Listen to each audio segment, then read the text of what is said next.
Hello everyone. Today I welcome you with my family favorite recipe, puri recipe.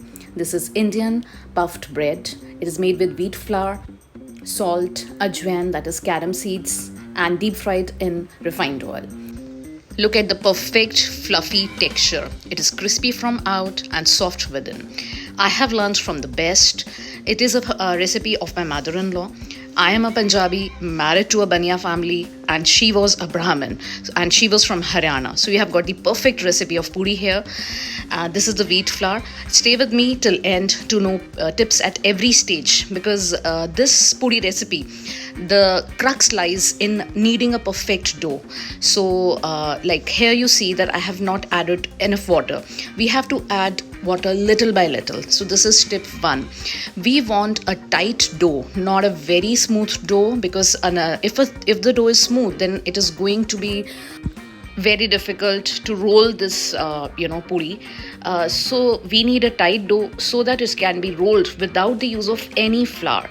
If we use flour while deep frying, you can see that it settles at the bottom of the oil, and you cannot just like the like settling a dust. So it is something which you really don't want. So I'm adding the water little by little so that the dough is not runny.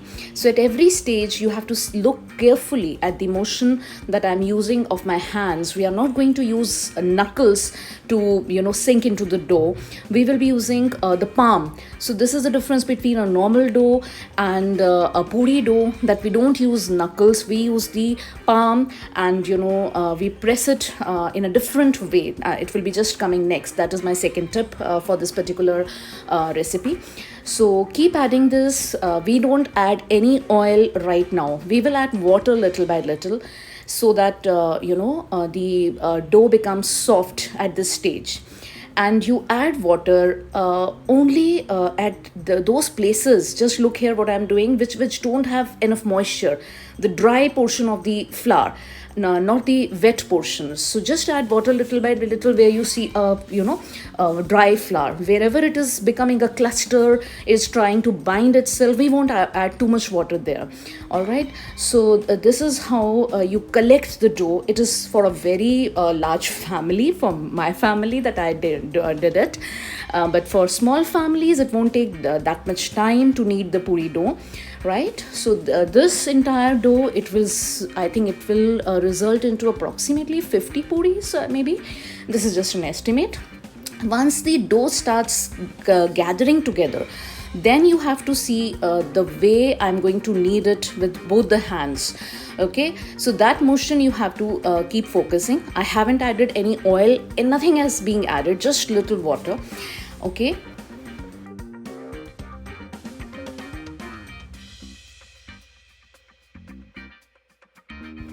Now comes the stage that you will use both your hands, and look at the hand motion that I'm using. This will help you knead a perfect puri dough. That is what you need. If dough is perfect, then everything is going to be perfect later on as well. But you have to press a lot of pressure. You can see how tight the dough is right now. I'm putting a lot of pressure, to sink my hands, to sink my thumbs within it. But then it will take a while, around 5 minutes. But then this dough will be ready totally. So you keep doing it in this motion till you see that it is entirely gathered into one huge lump, and then we'll put it to a rest for a couple of minutes, maybe 10 minutes. 10 minutes are good enough. And if you want, you can put it for longer also, but you have to make sure that puri dough, it is not having a dried crust over it. For if you keep it for long, the crust can be dried. For that, my tip is that you keep a kitchen cloth and put damp it little, sprinkle some water drops over it. Then the dough won't have any crust over it, dried crust. So keep kneading it like that, and then you can add, I will be adding soon oil. I have used refined oil. You can use ghee. I was just making it vegan from a request from a particular user. But generally, I add, malai from the milk, which is there, full cream milk, single tone milk. I add ghee, which is at my hand, because they help you, knead the dough in a very great way. So these are general tips. Here it comes the oil.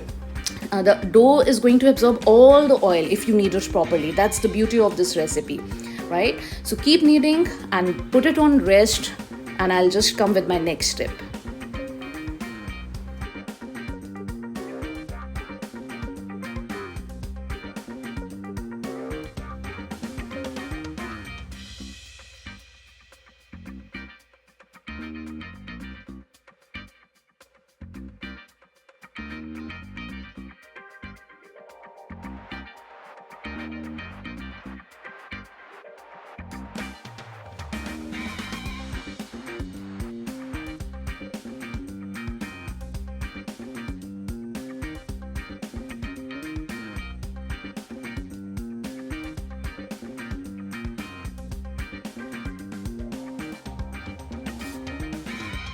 So you can see the way I am just squeezing the dough and taking out small balls in a different way. This is the perfect way to take out small balls which will be rolled into a small puri size. See, look at the way I'm doing it. And then I'm going to share two ways in which you can roll puri. Not many people know it. I was not aware of that, but I learned from the best. So that's why I'm happy to share my perfect family recipe with you. So one way is that you can just roll it like this, and of course it will be rolled into a small sized puri. Just look at the way I'm doing it. Don't press too much pressure. There is no flour that I'm using. I just applied a little bit of refined oil. Keep it on these steel parat. Okay, it's a huge pan which we have used for the kneading. Just 1-2 drops, that is sufficient, and you will see that it's perfectly rolled. And then the other thing that you have to take care is that there are no cracks, on this. Puri size shape can be anything, frankly. This is the second way. I have just squeezed that ball again and pressed it hard over the rolling pin. And see, that is also, its shape need not be perfect round. The idea is that it should ideally fluff up, right? So see how I'm squeezing this and not making into a round ball and pressing it hard on my rolling pin. And this is also going to take a perfect shape when you will you're going to deep fry it. It's going to be perfectly made. You'll just watch it. These are, I'm just rolling them. Idea is to roll a collection of the puri. See the thickness. You can see the ajwan seed, carom seeds within. So then this is the tip, next tip.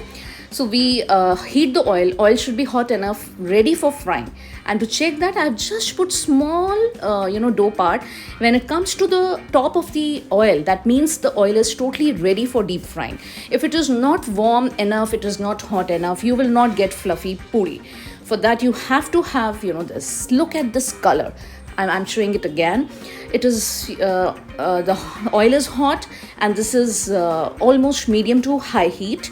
It depends how many puris you want to make. If you think that the puris are turning brown very fast, you can just simmer the flame. So that totally depends. When you continuously do it, obviously a stage will come that puris will turn brown very fast, and that's the tip, that you have to slow the flame. All right, because we don't want that they are just crispy from the out and they are raw within. So we can just slowly cook them, and just put your this spatula gently over it. Be careful, it is deep frying. Okay, you have to be very careful. When you gently tap it on puri, when you sink in the first time, you'll see that it puffs up immediately. So that was my last tip. I hope you enjoy it. Have a great day ahead. Bye bye.